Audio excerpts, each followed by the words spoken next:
Hello students, welcome back to my YouTube channel professor Shubham Tiwari, जहां पे हम प्रोवाइड कराते हैं हमारे कॉमर्स क्लास वाले बच्चों के जितने भी सब्जेक्ट हैं उसके syllabus, paper pattern and most important questions की वीडियो। और आज एसवाई बीकॉम वाले बच्चे जो डिमांड कर रहे थे, डिमांड हो गई है उनकी कंप्लीट।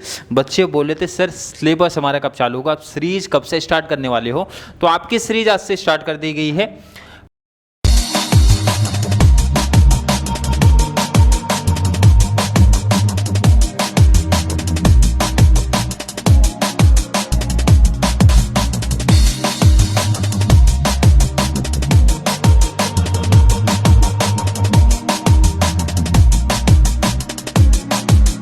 पहला ध्यान से देखना, समझना बहुत अच्छे तरीके से।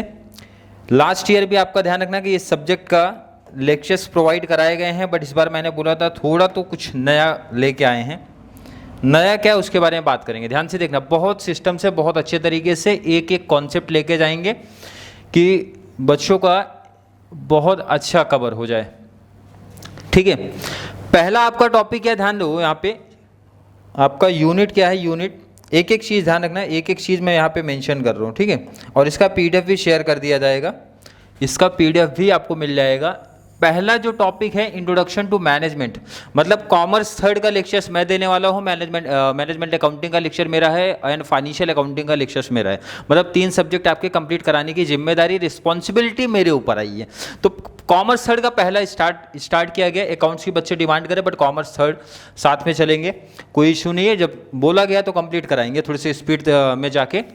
पहला ध्यान रखना है यहाँ पे, हर एक यूनिट की जब मैं बात करता हूँ तो हर एक यूनिट, ध्यान से देखो आप लोग, हर एक यूनिट 3 पार्ट में डिवाइड है। Part 1, part 2, part 3। क्लियर है? Part 1, 2 and 3। और हर एक पार्ट से आपको एक एक क्वेश्चन बनेगा। एक क्वेश्चन आपको पार्ट 1 से बनेगा, दूसरा क्वेश्चन आपका पार्ट 2 से बनेगा, तीसरा क्वेश्चन आपका पार्ट 3 से बनेगा। 99% कॉलेज में ऐसा पेपर पैटर्न सेटअप होगा, इसके बाहर नहीं आएगा। तो पार्ट 1 सबसे इजी पार्ट है। पार्ट 1 में देखो यहाँ पे क्लियर नोट्स में मैंने मेंशन किया, ये आपका क्या है, पार्ट 1 है। ध्यान से समझना है एक एक कॉन्सेप्ट। पार्ट 1 आपका स्टार्ट हो रहा है, मतलब ये टॉपिक आपका स्टार्ट हो रहा है। अब पार्ट 1 में कितने क्वेश्चन है मैं पहले वो हाईलाइट करा देता हूं, तो बच्चों को एक आइडिया हो जाए पार्ट 1 में मुझे कितने क्वेश्चंस पढ़ने हैं। 4 क्वेश्चंस आपको यहाँ पे स्क्रीन पे दिख रहे होंगे। थोड़ा सा और जूम करता हूं, अब तो क्लियर ही दिख रहा होगा हर एक बच्चे को। पहला क्वेश्चन क्या मेंशन कर रहे हैं, nature and characteristics of management, जो कि आपने ऑलरेडी पढ़ा है कि भाई मैनेजमेंट का क्या नेचर है, क्या उसके कैरेक्टरिस्टिक्स हैं, उसके बारे में, या फिर फीचर्स ऑफ मैनेजमेंट बोला जाता है। कुछ भी एग्जाम में है उसका मतलब होता है एक ही चीज की बात हो रही है। अगला क्वेश्चन है इंपॉर्टेंस ऑफ मैनेजमेंट। मैनेजमेंट का इंपॉर्टेंस ऑलरेडी पढ़ के आए हो आप लोग, ध्यान रखना। ये एचएससी कॉमर्स में आपने पढ़ा है, मतलब क्लास 12वीं में पढ़ा है, ये भी आपने एचएससी कॉमर्स में ही पढ़ा है। अगला टॉपिक है फंक्शन ऑफ मैनेजमेंट, आप पढ़ के आ रहे हो। 6 फंक्शन कहाँ पे, एचएससी कॉमर्स। मतलब 3 क्वेश्चन तो आपके ऐसे हो गए जो आप पढ़ के या सुन के आ रहे हो। थोड़ा सा एक्स्ट्रा एडवांस चीज़ें फंक्शन ऑफ मैनेजमेंट में आपको देखने मिलेगी, बट मैं अगर बात करूँ तो 3 टॉपिक तो आप पढ़ के आ रहे हो। तो मतलब हर एक बच्चे को पार्ट 1 कवर कर लेना चाहिए। क्लियर है? एक न्यू क्वेश्चन आपको दिखता है मैनेजमेंट स्किल्स के बारे में, ये एक नया पार्ट है जिसके बारे में डिटेल हम लोग चर्चा करेंगे। पार्ट 1 में इसका मतलब एक आइडिया चल गया। 4 लेक्चर आपको मिलने वाले हैं, क्योंकि हर एक लेक्चर में एक लॉन्ग आंसर को हम लोग कवर करेंगे, एक लॉन्ग आंसर को कवर करेंगे। तो इसका मतलब है आज का हमारा जो टॉपिक स्टार्ट होगा, explain the concept and nature of management. Nature बोल दो, कैरेक्टरिस्टिक्स बोल दो, फीचर्स बोल दो, तीनों का मतलब एक है। एग्जाम में ध्यान में याद रखना, कोई भी नाम आपको मेंशन कर सकते हैं, नेचर आ सकता है, कैरेक्टरिस्टिक्स आ सकता है, या फिर फीचर्स ऑफ मैनेजमेंट पूछा जा सकता है। इसका मतलब है तीनों को इसी पैटर्न में लिखना है। अब बच्चों का जो एक डाउट रहता है सर कितने पॉइंट्स लिखने हैं, किस तरीके से एक्सप्लेन करना है, उसके बारे में भी यहाँ पे बातें होंगी। मैनेजमेंट का मीनिंग हर किसी बच्चे को पता है कि सर मैनेजमेंट क्या होता है। भाई किसी भी एक्टिविटी, किसी भी इवेंट को मैनेज आप कैसे करोगे। जैसे एग्जांपल इन शॉर्ट, बहुत डिटेल में ना जाके शॉर्ट में मैं आपको एक्सप्लेन करूं कि आपका जो सेम थर्ड है, क्योंकि आपको इसके बारे में पहले से आइडिया, तो बहुत डिटेल में मैंने बोला चर्चा ना करके ना सीधा कॉन्सेप्ट पे आ। तो भाई सेम थर्ड में हर एक बच्चे ने एक आइडिया लगाया, स्पेशली उन बच्चों को जिनको केटी लग गया। तो सर केटी नहीं लगना चाहिए, ये माइंड में जरूर होगा कि सर कैसे भी पास तो होना है हमको। अब पास आपके सोचने से नहीं होगा, ये तो आपने सोचा कि भाई फाइनल रिजल्ट एक रखा, फाइनल एक ऑब्जेक्टिव रखा है कि सेम थर्ड में पास होना है या फिर इतने परसेंटेज लाने हैं। कुछ ना कुछ भाई हर एक बच्चा अलग अलग सोचा होगा। कुछ बच्चे तो पासिंग की बात करते हैं सर, कुछ बच्चे परसेंटेज का टारगेट रखते हैं। ये आप समझ लेना अपने हिसाब से कि आपने परसेंटेज रखा या फिर पासिंग की बात किया। तो ये आपने ध्यान रखना है, ये एक ऑब्जेक्टिव सेटअप किया है। मैं ये बोल सकता हूं ना कि ये आपने क्या किया है, एक ऑब्जेक्टिव सेटअप किया है। ऑब्जेक्टिव आपने सेटअप कर लिया तो सेटअप करने से ही थोड़ी हो जाएगा। आपने अच्छा परसेंटेज अगर सोचा है तो परसेंटेज सोचने से आ जाएगा क्या, ये आप बताओ। परसेंटेज आपने सोचा तो आ जाएगा क्या, नहीं। इसके लिए क्या करना पड़ेगा, जैसे सेम थर्ड में आपने केटी से बचने के लिए किया या फिर अच्छा परसेंटेज आप सोचे, तो पहले प्लान करोगे कि सर कैसे ये ऑब्जेक्टिव से मेरा अचीवमेंट होगा। पहले प्लान करोगे क्या क्या चीज़ें मेरे को चाहिए, कैसे मैं काम करूंगा, कितने घंटे में पढ़ाई करूंगा, कौन कौन सी बुक्स फॉलो करूंगा, कॉलेज में कितना घंटे टाइम दूंगा, मतलब मैं एक प्रॉपर प्लान करूंगा। प्लान होने के बाद उसको आप ऑर्गेनाइज करोगे, मतलब जो जो रिसोर्सेस आपको रिक्वायरमेंट है वो आप कलेक्ट करोगे। मतलब जहाँ से आपको लेक्चर्स की रिक्वायरमेंट है, जहाँ से आपको बुक्स की रिक्वायरमेंट है, हर एक चीज़ को कलेक्ट करोगे। उसके बाद आता है हमारा स्टाफिंग। स्टाफिंग तो यहाँ पढ़ते नहीं है, मतलब आपको अपने आप को भाई मोटिवेट करना है, भाई केटी नहीं लगेगी, केटी नहीं लगेगी, अच्छे से स्कोर करना है। सोम सर वैसे भी आपको गाइड करते हुए चल रहे हैं, तो सर केटी नहीं लगी, भाई मोटिवेशन यहाँ पे आपको खुद से लेना है। बट कंपनी में किया जाता है कि अलग अलग तरीके से मोटिवेशन किया जाता है, वहाँ पे डिटेल में जाएंगे, अभी तो एक शॉर्ट में सिंपल वे में समझ रहे हैं। मतलब आप जब सिस्टम से चलते हो, पहले आपने प्लान किया, ऑर्गेनाइज किया, फिर खुद से मोटिवेट करो, खुद से अपने आप को लेके चल रहे हो प्रॉपर वे में, तभी तो जाके अगर आप एक्टिविटी पे जो आपने सोच के रखा था उस पर प्रॉपर कंट्रोल बनाए रखते हो, तभी तो अपने ऑब्जेक्टिव्स को अचीव कर पाओगे। भाई सोचने से नहीं होगा, सब काम स्टेप बाय स्टेप्स करना पड़ेगा। क्लियर है? आई होप थोड़ा तो कॉन्सेप्ट क्लियर होगा, पहले से पढ़े हो इसलिए बहुत डिटेल्स में ना जाके सीधा कॉन्सेप्ट पे आते हैं। Management is the process of, जो मेन चीजें हाईलाइट किया गया भाई अभी, मैनेजमेंट क्या है, एक प्रोसेस है ऑफ द प्लानिंग। पहले प्लानिंग करनी पड़ती है आपको, देन ऑर्गेनाइज करना पड़ेगा, फिर मोटिवेशन, फिर leadership and control and controlling all the resources. जो भी रिसोर्सेस आपको लगने वाले हैं, तो यहाँ पे आपको कंपनी के पॉइंट ऑफ व्यू से चलना है। तो यहाँ पे आपका क्या लिखा है, of organization to reach its goal, अपने गोल को, ऑब्जेक्टिव्स को, टारगेट को इजी तरीके से, मतलब इफेक्टिवली एंड इफिशिएंटली तरीके से अपने ऑब्जेक्टिव्स को अचीव करना पड़ेगा।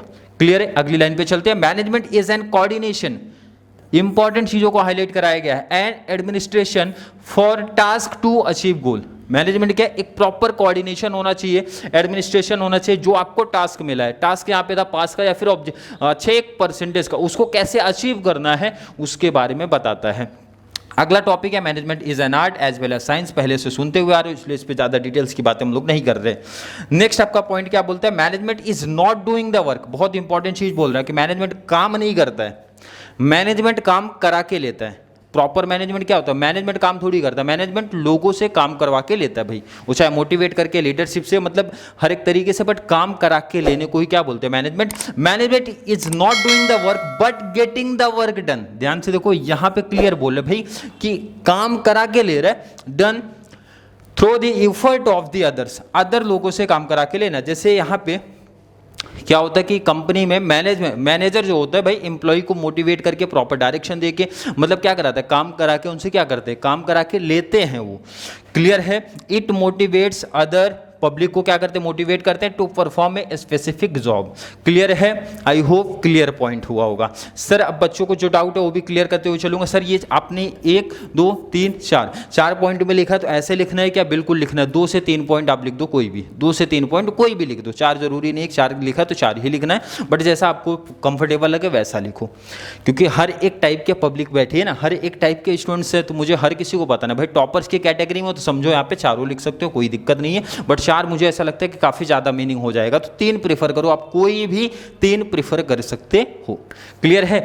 और अगर लोअर बच्चे हमारे होंगे तो सबसे पहला पॉइंट टिक करेंगे ये वाला कि sir management is an art as well as science. ये तो करना, बट इसके साथ में और भी चीजें कर लेना, क्योंकि ये तो एक बेसिक चीज बता दी गई। उसके बाद मेन मीनिंग जो निकल के आती है अदर पॉइंट्स में हमारे, उसके बाद बच्चों को दिक्कत हो गई, सर डेफिनेशन तो आपने लाइन लगा दिया डेफिनेशन की, तो सर इतने डेफिनेशंस पढ़ने जरूरी है। ध्यान से सुन लो, डेफिनेशन लिखने पे एक अच्छा मार्क्स मिलता है। अगर कोई टॉपर बच्चा नहीं है भाई, अगर कोई टॉपर बच्चा नहीं है, ठीक है। और सर डिफिनेशन लिखो कि ना लिखो, तो मेरा सजेशन है देखो, अगर आपसे नहीं हो रहा है तो भाई परेशान नहीं होना है, मत करो, बट टाइम है और मैंने इसलिए लिखा है कि कोई भी आप इजी लिख सकते हो, ठीक है। ये तो फिलहाल मैंने नोट्स जो प्रिपेयर कराया था अपनी तैयारी के लिए कराया था। यहाँ पे आपको मैं जो बोलूँगा प्रीफर करो, पहला ही प्रीफर करो।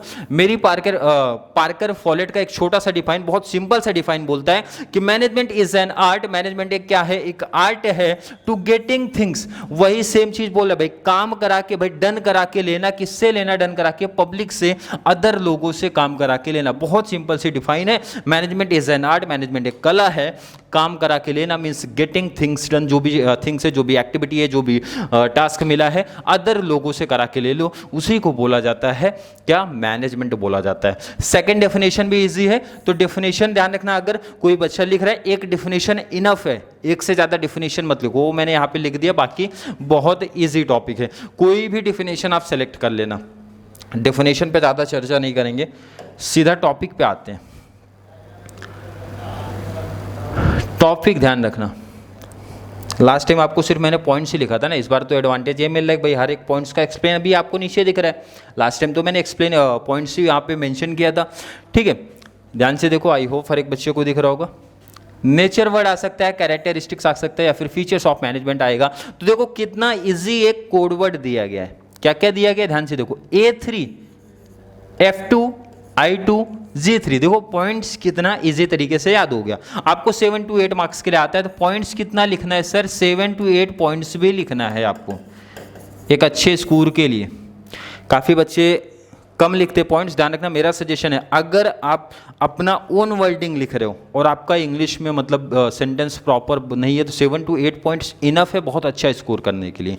आप मीनिंग लिखो, डिफाइन अगर याद होता है तो बेस्ट है, अदरवाइज 7 to 8 पॉइंट्स लिख दो, काफ़ी इनफ हो जाता है चीज़, ठीक है। और पॉइंट्स पहले हाईलाइट करोगे तो ज़्यादा बेस्ट है, अलग अलग तरीके से आप पॉइंट्स को हाईलाइट कर सकते हो। पहले ध्यान दो, यहाँ पे पॉइंट्स की बात कर लेते, A3 लिखा गया, इसका मतलब इनके 3 पॉइंट ए से स्टार्ट होने वाले हैं।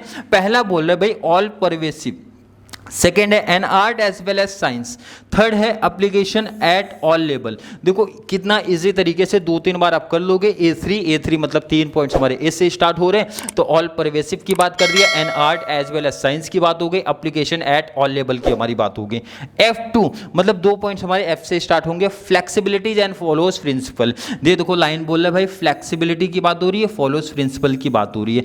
3+2 हो गए, 5 पॉइंट की रेडियो हो गई। I2 मतलब 2 पॉइंट हमारे I से स्टार्ट होंगे, एक तो इंटेंजिबल, सेकंड हमारा इनोवेशन की बात होती है। इंटेंजिबल है हमारा मैनेजमेंट एंड इनोवेटिव नेचर का होना चाहिए हमारा मैनेजमेंट।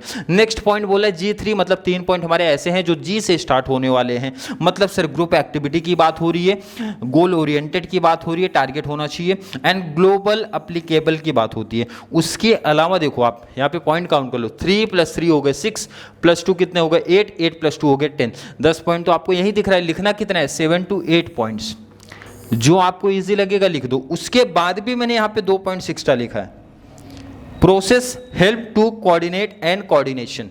क्लियर है? आई होप पॉइंट्स में समझ में आया होगा। जो ये ट्रिक 2 से 3 बार पढ़ते हो आप, 2 से 3 बार पढ़ के पॉइंट्स पढ़ लेना, पॉइंट्स आपको वैसे भी याद हो जाएगा। अब पॉइंट्स समझते हैं क्या पॉइंट्स बोलना चाहते हैं। ऑल परवेसिव की जब बात होती है, ध्यान रखो PDF शेयर किया जाएगा, PDF आप एक बार खुद से रीड भी करना, क्योंकि हम लोग पहले कॉन्सेप्ट को समझते हैं। कॉन्सेप्ट अगर आपको समझिएगा, जो मैं बोल रहा हूँ वही आपके नोट्स में लिखा गया है। पहला पॉइंट बोल रहा है ऑल परवेसिव मतलब ये हर एक जगह दिखेगा। ऐसा नहीं है कि मैनेजमेंट सिर्फ आपको बिजनेस लाइन में ही दिखेगा, ये नॉन बिजनेस एक्टिविटी में भी आपको दिख सकता है, डेली लाइफ में दिख सकता है। जैसे मैंने बताया कि सेम थर्ड में कुछ बच्चों ने टारगेट रखा होगा, प्रॉपर मैनेजमेंट जो बच्चे करके लेके जाएंगे, इसका मतलब अच्छा टारगेट अचीवमेंट कर लेंगे। इसका मतलब है सर कि ये सिर्फ हमारे बिजनेस लाइफ में नहीं दिखेगा, ये बिजनेस लाइफ में ही नहीं दिखेगा, जो हमारी डेली लाइफ होती है वहां पे भी ये दिख सकता है।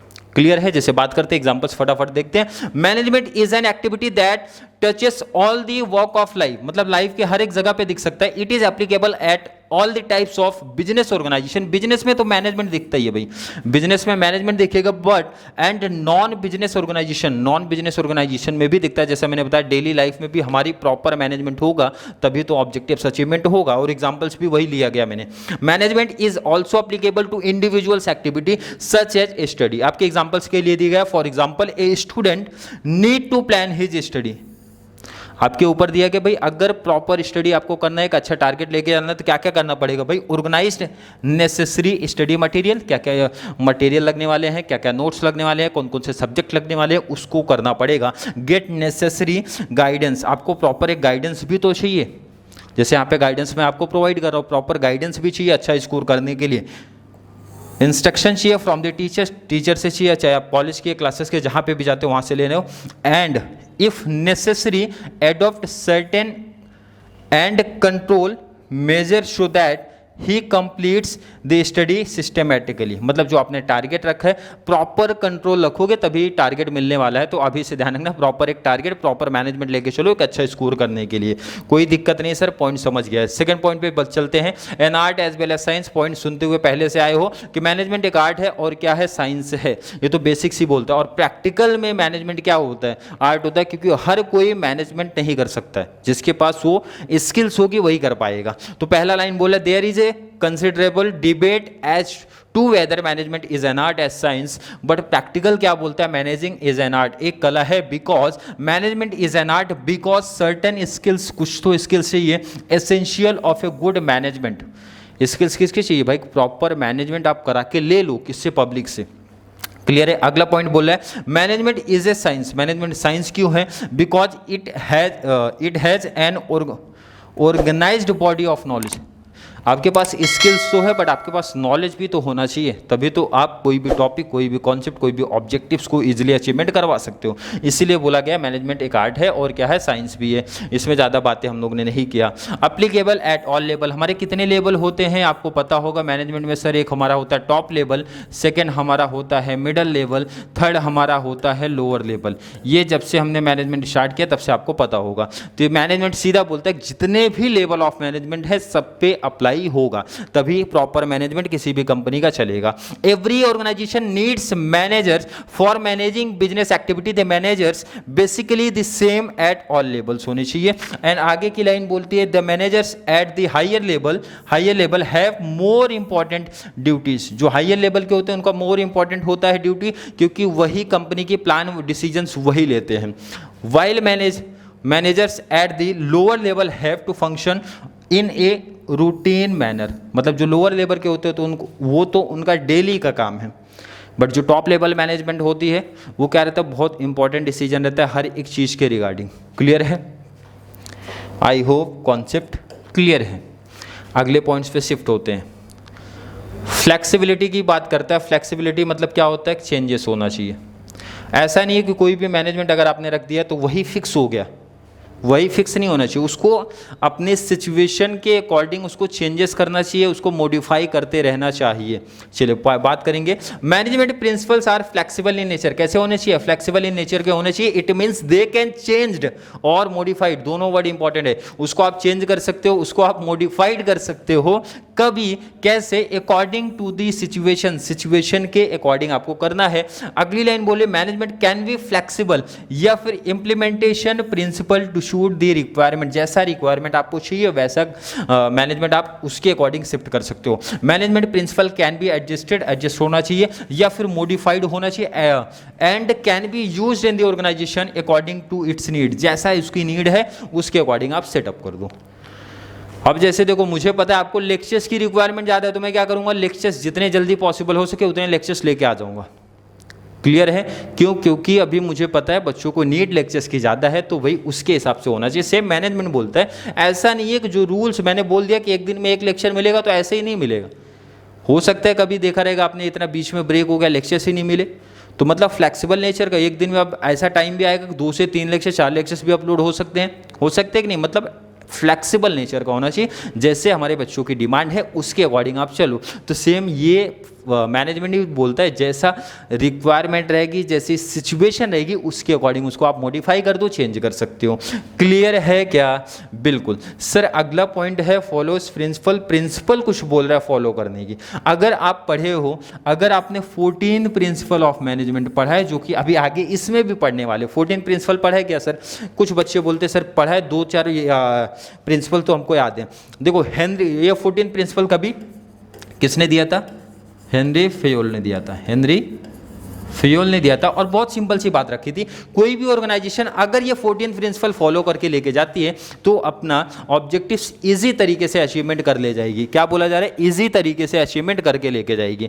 अब वही सिंपल सा बोलते हैं, जो प्रिंसिपल उन्होंने दिया था ना उसको हर एक ऑर्गेनाइजेशन को फॉलो करनी चाहिए। कौन कौन से प्रिंसिपल? तो कुछ प्रिंसिपल हमको याद रखने चाहिए, 3 से 4 प्रिंसिपल यहाँ पे एग्जाम्पल में लिखने के लिए चाहिए। तो चलिए पढ़ते हैं क्या बोला गया है। Management follows established principle, management को फॉलो करनी चाहिए जो प्रिंसिपल इस्टेब्लिश किए गए हैं in managing the organisation. The principles included, अब एग्जाम्पल ये लिखे गए हैं कौन कौन से प्रिंसिपल है, अगर आपको याद होगा, जो कुछ बच्चों को पढ़ के आए हो, डिवीजन ऑफ वर्क, वर्क को डिवाइड करने वाला जो था, अथॉरिटी एंड रिस्पॉन्सिबिलिटी, यहाँ पे सिर्फ बताए जा रहे हैं।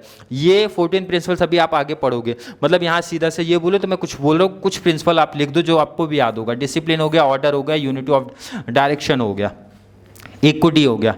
कुछ एग्जांपल्स लिखे, 3-4 एग्जांपल्स आप लिख देना। और सिंपल सी लाइन ये बोलता है कि अगर कोई भी ऑर्गेनाइजेशन इसको प्रॉपर तरीके से फॉलो करती है तो आपका टारगेट इजी तरीके से अचीवमेंट हो जाएगा। With the help of this principle, इस प्रिंसिपल के हेल्प से management the organisation achieved their, management organisation achieved their objectives effectively and efficiently, मतलब इजी तरीके से अपना ऑब्जेक्टिव्स अचीवमेंट कर ले जाएगा। नेक्स्ट पॉइंट की जब बात करेंगे, नेक्स्ट पॉइंट हमारा शिफ्ट होता है इंटेंजिबल।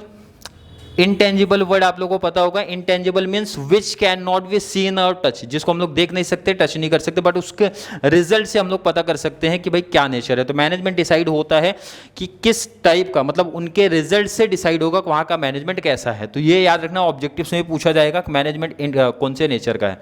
ध्यान रखना, मैनेजमेंट इज ए प्रोसेस और activities is not directly visible, directly visual नहीं है बट उनके रिजल्ट से पता चलेगा। The effectiveness of management is the reflected by the result, बहुत इंपॉर्टेंट लाइन है ये, बोला उनके रिजल्ट से पता चलेगा मैनेजमेंट का क्या नेचर है, क्या टाइप है ऑफ द मैनेजमेंट प्रोसेस।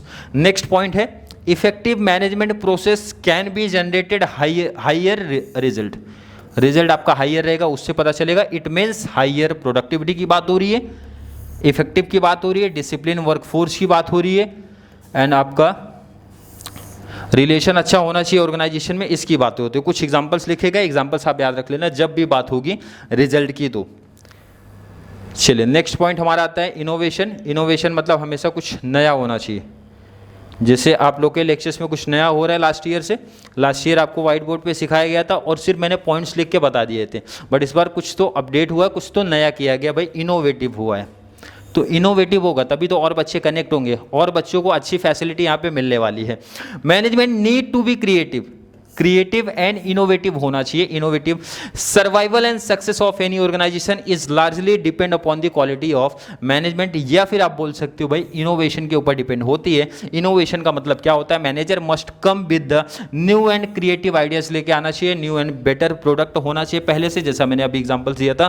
पहले आपको लास्ट ईयर आपको जो लेक्चर्स कॉमर्स थर्ड के मिले थे वो मैंने सिर्फ वहाँ पे मीनिंग एंड पॉइंट्स को एक्सप्लेन किया था, बट यहाँ पे कंप्लीट आपको नोट्स भी मिल रहा है, पीडीएफ भी मिल रहा है, इसका एडवांटेज आपको मिल रहा है।